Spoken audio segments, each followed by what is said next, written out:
It's been a forgettable week for our country, and normally this is the segment where we recap the events of the past 7 days. As you see, the quarantine fro is no more, and we were able to document the experience for this week's Rick's Review.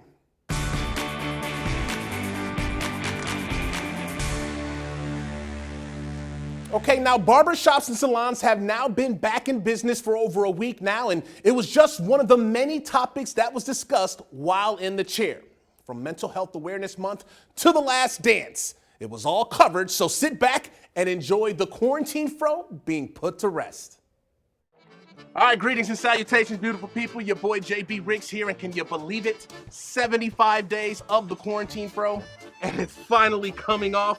Barbershops and salons are back in business, and we're gonna tackle this issue. We're gonna talk about it, and plus I'm gonna give you an inside look of how I get down when I come into these barbershops. So follow along for some great topics for us to hit on, but first and foremost, stay safe, mask up, let's go.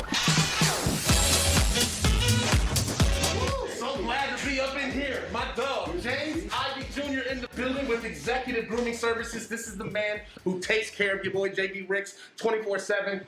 Let me go ahead and talk to you as far as you guys being back in business for about a week now.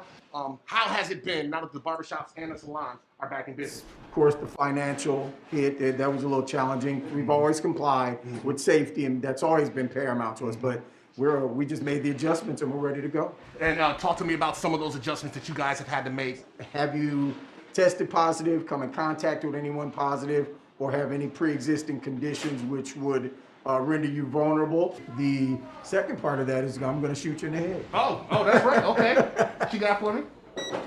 Temperature 96.0. Ooh, so that means I'm good to go, and I'm in business. You are good to go.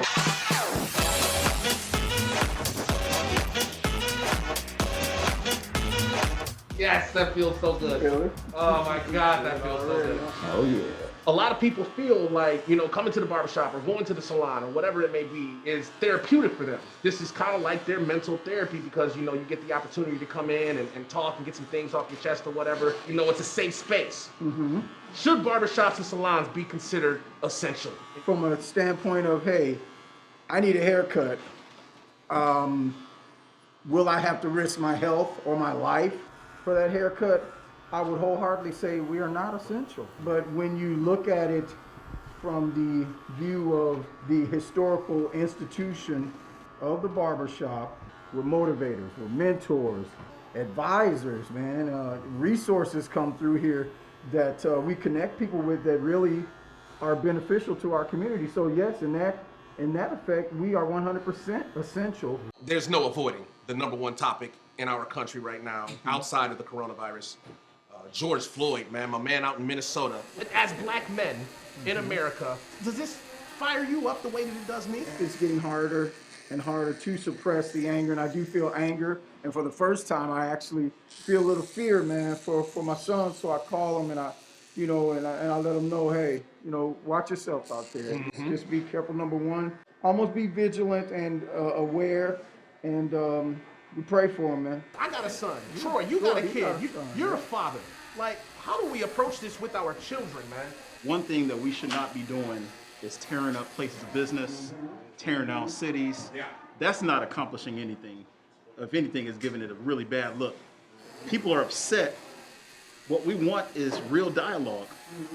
Mm-hmm. Whatever the situation may be that leads to a person being detained, it shouldn't cross the line to where you have your foot or your knee on a person's neck. So what I do to inform every young brother that comes through here, number one is if you're dealing with an officer, be respectful. Don't try to escalate the situation any more than it already is. So that way you can go home to your family. All right, folks, let's go ahead and lighten it up a little bit, man, because this summer with sports being out of the fold or whatnot, man, The Last Dance, I gotta get y'all thoughts on that. Greatest of all time, Michael Jordan. He imposed his will. He did exactly what he wanted to do, what he said he was going to do. One of the guys that kind of was joking with him about how he wasn't able to guard him or said something, but every time they did it, they all had hell to pay. I agree 100%. Michael Jordan is 1,000% the GOAT. You know what I mean? And I know all these the LeBronites out here go crazy for LeBron right now because they're living in the moment. But if you watch that documentary from beginning to end, Troy Ave, you would see why we consider Michael Jordan to be the GOAT, why he was the ultra competitor. There you are, sir. Woo! Hold that. I'm going to turn you. Excuse me. Let's get it. Oh, I gotta check that back, baby. Check that back. Yeah. You like that? Smooth. GQ, JB is back, baby. Back in effect. All right, special shout out to Mark Barber, Maurice Griffin, and Nicole O'Hara for their help with this project, but most importantly, rest in power to George Floyd.